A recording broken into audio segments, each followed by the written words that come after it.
اسماعیلی community کے روحانی پیشوا پرنس کریم آغا خان انتقال کر گئے۔ پرنس کریم آغا خان کا انتقال پرتگال کے دارالحکومت لزبن میں ہوا۔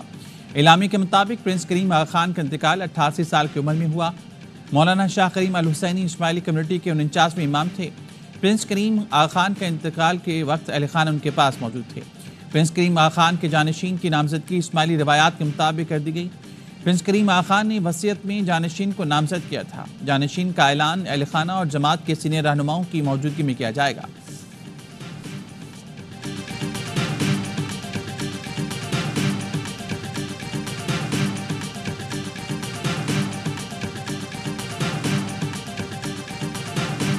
صدر ٹرمپ نے اقوام متحدہ کی انسانی حقوق کونسل سے نکلنے اور فلسطینی امدادی ایجنسی انروا کے لیے فنڈنگ روکنے کے ایگزیکٹو آرڈر پر دستخط کر دیے۔ میڈیا سے گفتگو میں کہا، فلسطینیوں کے پاس غزہ چھوڑنے کے علاوہ دوسرا راستہ نہیں۔ غزہ اب خطرناک جگہ ہے، رہنے کے قابل نہیں۔ کہا، ضروری نہیں کہ غزہ میں اسرائیلیوں کی آباد کاری کی حمایت کروں۔ دیکھنا ہوگا مصر اور اردن فلسطینیوں کو جگہ دیں گے یا نہیں۔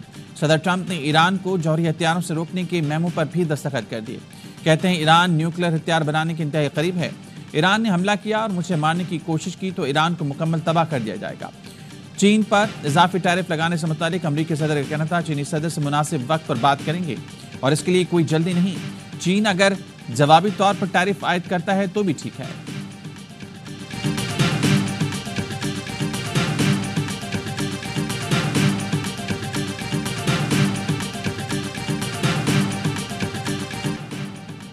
بھارتی ہر دھرمی اور ظلم و ستم کے خلاف جدوجہد کے نشان دو قالب یکجان، کشمیر اور پاکستان۔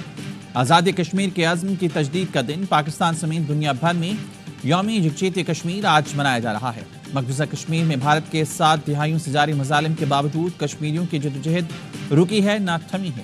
شہیدوں کے لہو سے آزادی کا چراغ حریت کے الاؤ میں تبدیل ہو گیا۔ جموں کشمیر کے سلگتے چنار، ڈل جھیل کا خون آلودہ پانی، دنیا کو سنہرا بھارتی دہشت گردی کی کہانی۔ بھارتی فوج اب تک 2.5 لاکھ سے زائد کشمیریوں کو شہید کر چکی۔ 11,000 سے زائد خواتین سے اجتماعی زیادتی اور 7,000 سے زائد نوجوان ماورائے عدالت قتل کیے جا چکے۔ ہاتھوں کی زنجیر بنا کر کشمیریوں سے اظہار یکجہتی کیا جائے گا۔ دنیا بھر میں مظلوم کشمیریوں سے اظہار یکجہتی کے لیے جلد سے جلوس اور ریلیاں نکالی جائیں گی۔ وزیراعظم آزاد کشمیر چودھری انوار الحق نے پیغام میں کہا، 5 فروری پاکستان کشمیری عوام میں ہم آہنگی کی پہچان ہے۔ مظلوم کشمیری بھائیوں کی جدوجہد آزادی میں ان کے ساتھ کھڑے ہیں۔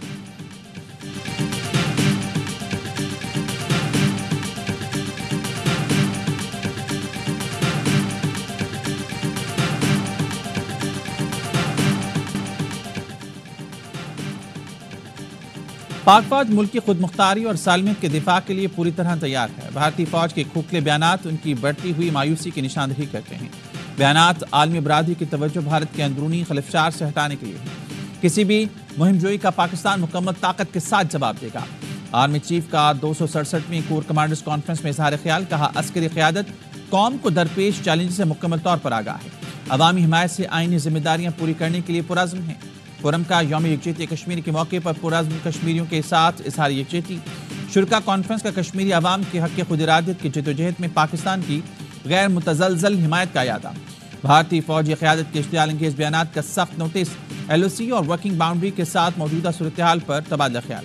فورم نے زور دیا کہ عبوری افغان حکومت فتنۃ الخوارج کی موجودگی سے انکار کے بجائے ٹھوس اور عملی اقدامات کرے۔ امن و استحکام کے لیے شہدائے افواج، اداروں اور شہریوں کی لازوال قربانیوں کو زبردست خراج عقیدت پیش کیا گیا۔ فورم نے اعادہ کیا، بلوچستان کے نوجوانوں کو گمراہ کرنے کے مذموم عزائم کو عوامی حمایت سے ناکام بنائیں گے۔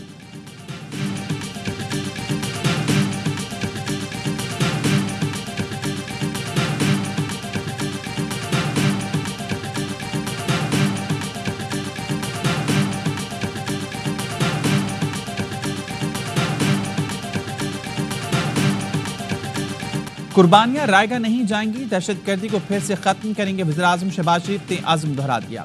تقریب سے خطاب میں کہا، پچھلی حکومت دہشت گردوں کو واپس لائی، اس سے بڑی ملک دشمنی اور کوئی نہیں ہو سکتی۔ 2018 تک 80,000 قربانیوں کے بعد دہشت گردی کا خاتمہ کیا گیا تھا۔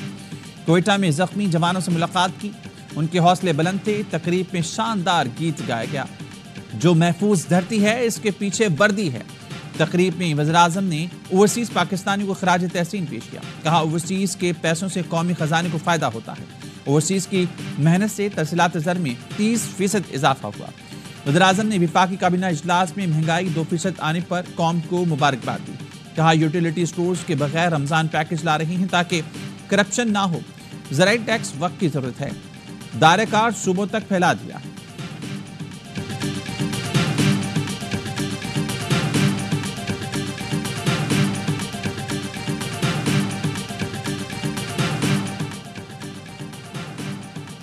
بانی پی ٹی آئی کی جانب سے کوئی خط ملا نہ اسٹیبلشمنٹ کو ایسے کسی خط میں کوئی دلچسپی ہے۔ سیکیورٹی ذرائع کا کہنا ہے اگر پی ٹی آئی کو کسی معاملے پر بات کرنی ہے تو سیاستدانوں سے کرے۔ پی ٹی آئی نے خط کے نام پر ایک اور ڈرامہ کرنے کی کوشش کی۔ بانی پی ٹی آئی کی جانب سے گزشتہ روز آرمی چیف کو خط بھیجے جانے کا دعویٰ کیا گیا تھا۔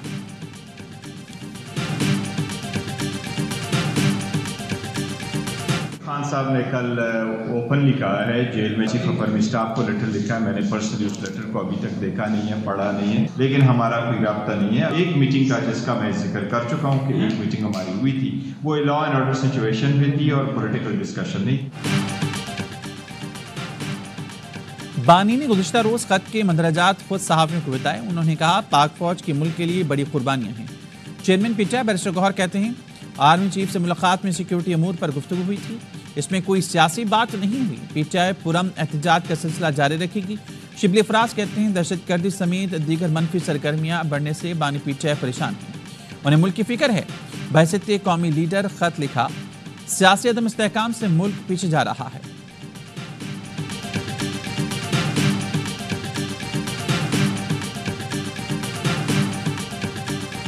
99% اور 80% اس کی بات کس سے ہو رہی ہے، اس کے ساتھ طے ہوئی ہے۔ میرے اور اسپیکر ایاز صادق صاحب کے علاوہ کوئی بندہ ان کو نہیں ملا۔ اگر اس سے اوپر یہ کہیں کسی سے ملے ہیں تو یہ بتائیں کس سے ملے۔ Army is not in negotiation with P T I اور اپوزیشن۔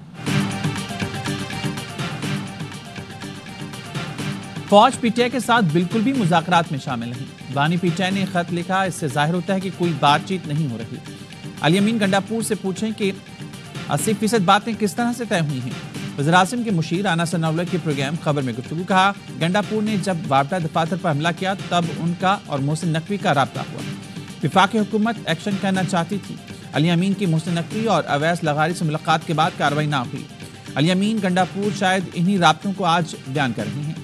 علی امین گنڈاپور نام لے کر بتائیں کس سے بات ہوئی۔ محسن نقوی اگر تصدیق کریں تو پھر درست کہہ سکتے ہیں۔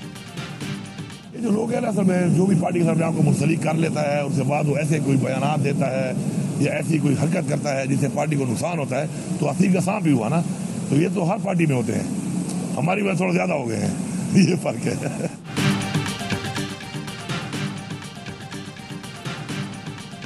پی ٹی آئی میں آستین کے سانپ زیادہ ہو گئے ہیں۔ خود کو پارٹی سے منسلک کر کے نقصان پہنچانے والے آستین کے سانپ ہیں۔ خود کو کارکن بنا کر بانی پارٹی منشور کے برعکس پروپیگنڈا کر رہی ہیں۔ وزیر اعلیٰ کے پی علی امین گنڈاپور کا کہنا ہے حکومت کمیشن بنانے سے ڈر رہی ہے کیونکہ حقائق سامنے آ جائیں گے۔ 8 فروری کے جلسے کے لیے تیاریاں مکمل ہیں، بہترین جلسہ ہوگا۔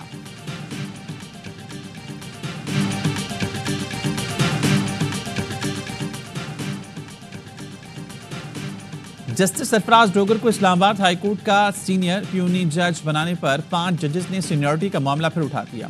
ذرائع کے مطابق ریپریزنٹیشن چیف جسٹس پاکستان اور چیف جسٹس ہائی کورٹ کو بھجوا دی۔ Justice Mohsin Akhtar Kayani, justice Tariq Mahmood Jahangiri, justice Babar ستار، جسٹس اعجاز اسحاق اور جسٹس سمن رفت امتیاز معاملہ اٹھانے والوں میں شامل ہیں۔ ریپریزنٹیشن میں کہا گیا ہے جج جس ہائی کورٹ میں تعینات ہوتا ہے اسی کے لیے حلف لیتا ہے۔ آئین کے مطابق دوسرے ہائی کورٹ میں تبادلے پر جج کو نیا حلف لینا پڑتا ہے۔ ٹرانسفر جج کی سینیورٹی نئے حلف کے مطابق ہوگی۔